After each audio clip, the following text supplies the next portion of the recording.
HTML గురించి చెప్పాలంటే మనకు బ్రౌజర్‌కి అర్థమయ్యే language HTML, CSS and JavaScript ఈ 3 మాత్రమే ఉంటాయి. ఇందులో మనకు ఈ హెచ్టిఎంఎల్ అనేది మనం ప్రెజెంటేషన్ కోసం అంటే మన స్ట్రక్చర్ ఎలా ఉండాలి? ఒక పేజ్‌లో స్ట్రక్చర్ ఎలా ఉండాలి? ఏ ఎలిమెంట్ ఎక్కడ ఉండాలి?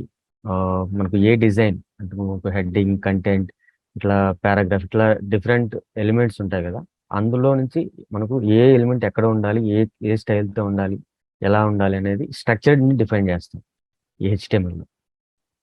ఇందులో మనకు డాక్ టైప్ హెచ్టిఎంఎల్. మనకు హెచ్టిఎంఎల్‌లో డిఫరెంట్ వెర్షన్స్ ఉన్నాయి. అందులో మనకు recent and HTML 5 version use చేయాలి అంటే డాక్ టైప్ హెచ్టిఎంఎల్ అనేది మెన్షన్ చేయాలి మనం. దాంతో పాటు మనకు హెచ్టిఎంఎల్ ఫైల్స్ అనేటివి డాట్ హెచ్టిఎం ఆర్ హెచ్టిఎంఎల్ ఈ ఎక్స్టెన్షన్‌తో ఉంటాయి. మాక్సిమం హెచ్టిఎంఎల్‌తోనే ఉంటుంది. ఓల్డ్ సిస్టమ్స్ అంటే మనకు ప్రీవియస్‌గా అలా షార్ట్‌కట్‌లో యూజ్ చేసేవాళ్ళం. ఓకేనా? So, best practice use HTML, dot HTML. మీరు నోట్స్ రాసుకోండి. ఒకవేళ మిస్ అయిపోయినట్టు. మీకేదైనా డౌట్ ఉంటే అడగొచ్చు. Even in between the middle. Okay. మనకు ఫస్ట్ ఎలిమెంట్ ఇక్కడ మనకు హెచ్టిఎంఎల్‌లో వచ్చేసరికి అన్ని ఎలిమెంట్స్ ట్యాగ్స్ లాగా ఉంటాయి. ట్యాగ్ అనగానే మనకు సింటాక్స్ ఎలా ఉంటుందంటే యాంగులర్ బ్రేస్‌లో ట్యాగ్ నేమ్ ఇది ఓపెనింగ్ ట్యాగ్ అంటారు. మనకు క్లోజింగ్ ట్యాగ్ వచ్చేసరికి సేమ్ అదే సింటాక్స్ ఎక్స్ట్రా మనకు ఈ స్లాష్ వస్తుంది. ఓకేనా? Slash closing tag. In between మనకు కంటెంట్. మనకు ఏ ఎలిమెంట్ అయినా మనకు ఇదే ఫార్మాట్‌లో ఉంటుంది. సో, ఇందులో ఆహ్, మనకు హెచ్టీఎంఎల్ పేజ్ స్టార్ట్ చేసినప్పుడు ఫస్ట్ ఎలిమెంట్ మనకు ఈ డాక్ టైప్ ఉండాలని చెప్పాను కదా! దాని తర్వాత వచ్చేసరికి హెచ్టీఎంఎల్. ఇది root element of HTML page. ఓకేనా? దీన్ని రూట్ ఎలిమెంట్ అంటారు. మనకు హెచ్టీఎంఎల్ పేజ్‌లో ఉన్న ఏ కంటెంట్ అయినా, హెచ్టీఎంఎల్ రిలేటెడ్ ఏ ఎలిమెంట్స్ అయినా మనకు ఈ హెచ్టీఎంఎల్ అనే ట్యాగ్‌లోనే ఎన్‌క్లోజ్ అయి ఉంటాయి. ఓకేనా? Will call it root element of HTML page. ఇందులో మనకు 2 ఎలిమెంట్స్ ఉంటాయి. Head and body. మనకు పేరులోనే తెలుస్తుంది. హెడ్ అనగానే పైన పార్ట్. ఓకేనా? మనకు ఈ పేజ్‌కి సంబంధించిన మెటాడేటా కావచ్చు, లేదంటే పేజ్ దేని గురించి ఏంటి? ఇప్పుడు మనకు ఏదైనా ఒక బుక్ తీసుకుంటే మనకు ఇండెక్స్ పేజ్ ఉంటుంది గదా! అంటే ఈ బుక్‌లో ఏముండబోతుంది, ఏంటి అనేది మొత్తం ఆ ఇండెక్స్‌లో తెలుస్తుంది. అదేవిధంగా మనకు హెడ్‌లో వచ్చేసరికి metadata, links, external links and icon, fav icon, title ఇవన్నీ మనకు ఈ హెచ్టీఎంఎల్ హెడ్‌లో వస్తాయి. హెడ్ అనే ట్యాగ్‌లో వస్తాయి. ఇందులో మనకు ఈ హెడ్ అనే ట్యాగ్‌లో ఉన్న ఎలిమెంట్స్‌లో మనకు డిస్‌ప్లే అయ్యే పార్ట్స్ అంటే మనకు తెలిసేటివి వచ్చి టైటిల్ అండ్ ఫావ్ ఐకాన్. ఇప్పుడు మీరు బ్రౌజర్‌లో గమనిస్తే నా బ్రౌజర్ కనిపిస్తుందా? మీరు టైప్ చేయండి. నేను అడిగిన ఏదైనా క్వెషన్ అడిగితే. ఓకే. థాంక్ ఇందులో మనకు ఈ జూమ్ వెబ్‌సైట్‌కెళ్తే ఈ ఐకాన్ వచ్చేసరికి వీడియో ఐకాన్ ఉంది ఇక్కడ. నెక్స్ట్ సెట్టింగ్స్‌కొచ్చేసరికి ఈ గేర్ ఐకాన్ ఉంది. తర్వాత నేనేదైనా గూగుల్ ఓపెన్ చేశాననుకోండి. గూగుల్.com ఓపెన్ చేశాను. ఇక్కడ ఆ గూగుల్ ఐకాన్ ఉంటుంది. ఓకేనా? జీ అనే ఐకాన్ ఉంది కదా! దీన్ని ఫేవరైట్ ఐకాన్ అంటారు. ఓకేనా? మనకు ట్యాబ్‌లో డిస్‌ప్లే అవుతుంది. ప్లస్ మనకు ఇక్కడ కనిపించే గూగుల్ అనే టైటిల్ ఉంది కదా! మౌస్ ఓవర్ చేసినప్పుడు గూగుల్ అని వస్తుంది.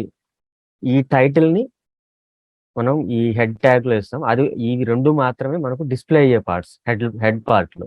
మిగతావి ఏవున్నా ఇన్విజిబుల్‌లో ఉంటాయి. మనం ఈవెన్ మనకు ట్యాగ్స్ ఏదైనా మెన్షన్ చేసినా అవి డిస్‌ప్లే అవ్వవు. ఓకేనా? సో, మనకు టైటిల్ వచ్చేసరికి టైటిల్ అని ఇంకొక tag. Let me execute this. మనకు ఇది రన్ చేయడానికి మీకు ఈ ఆప్షన్ కనిపించకపోవచ్చు. ఓపెన్ విత్ లైవ్ సర్వర్ అనేది. మీకు అది ఆ ఆప్షన్ రావాలి అంటే ఒక ఎక్స్‌టెన్షన్ ఇన్‌స్టాల్ చేసుకోవాలి.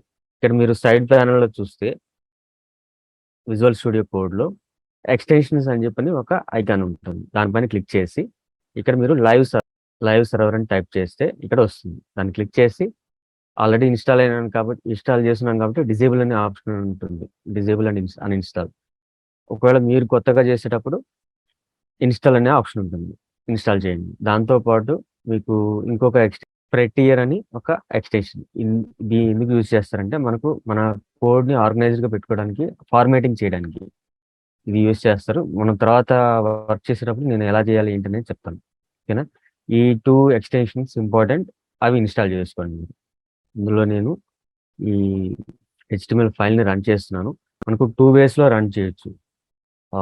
ఒకటొచ్చి ఇట్లా లైవ్ సర్వర్ ఇన్‌స్టాల్ చేసి దాని త్రూ మీరు ఈ హెచ్టీఎంఎల్ పేజ్‌ని రన్ చేయొచ్చు. Or else you can directly go to your folder, physical location of that file.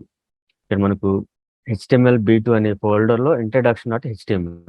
ఇక్కడ మనకు గమనిస్తే ఐకాన్ డిఫాల్ట్ క్రోమ్ ఐకాన్ ఉంది. ఆర్ ఎల్స్ వేరేది ఉన్నా మీరు చేంజ్ చేసుకోండి. Open with browser, any browser click చేసి అదే డిఫాల్ట్‌గా సెట్ చేసుకోవాలి. ఓకేనా? ఓపెన్ విత్ బ్రౌజర్ అన్నప్పుడు మనకు ఎలా డిస్‌ప్లే అవుతుంది. ఇక్కడ నేను ఇంకా ఏం కంటెంట్ పెట్టలేదు కాబట్టి బ్లాంక్ పేజ్ ఉంది. ఇక్కడ మనకు ఈవెన్ టైటిల్ కూడా లేదు కాబట్టే ఫైల్ నేమే టైటిల్‌గా చూపిస్తుంది. అదే నేను sorry, HTML introduction is my title. మనకు అది రిఫ్లెక్ట్ అవ్వాలంటే ఇట్లా మీరు ఫైల్ నుంచి డైరెక్ట్‌గా ఓపెన్ చేసినప్పుడు అది రిఫ్లెక్ట్ అవ్వాలంటే మీరు రిఫ్రెష్ చేయాల్సి ఉంటుంది. రిఫ్రెష్ చేస్తే ఇక్కడ నాకు గమనిస్తున్నారా? హెచ్టీఎంఎల్ ఇంట్రడక్షన్ అని చెప్పని పైన టైటిల్ వచ్చింది. ఓకేనా? ఇలాగా మనం టైటిల్‌ని మెన్షన్ చేస్తాము. ఫేవరైట్ ఐకాన్ గురించి నేను తర్వాత చెప్తాను. ఓకేనా? ప్రెజెంట్ అయితే ఈ టైటిల్ ఒకటే గుర్తుపెట్టుకోండి. మనకు హెచ్టీఎంఎల్ అనేది రూట్ ఎలిమెంట్.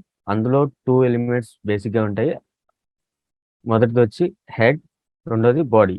మనకు బ్రౌజర్‌లో విజిబుల్ పార్ట్ మొత్తం బాడీలో ఉంటుంది. ఓకేనా? తర్వాత అబౌట్ మెటా డేటా అంటే మనకు పేజ్‌కి సంబంధించిన డేటా వచ్చేసరికి హెడ్‌లో ఉంటుంది. సో, ఇది మనం లైవ్ సర్వర్ ద్వారా రన్ చేస్తే ఎలా ఉంటుందో చూడండి. ఓకేనా? ఇక్కడ నేను రిఫ్రెష్ చేయాల్సిన అవసరం లేదు లైవ్ సర్వర్ అయితే.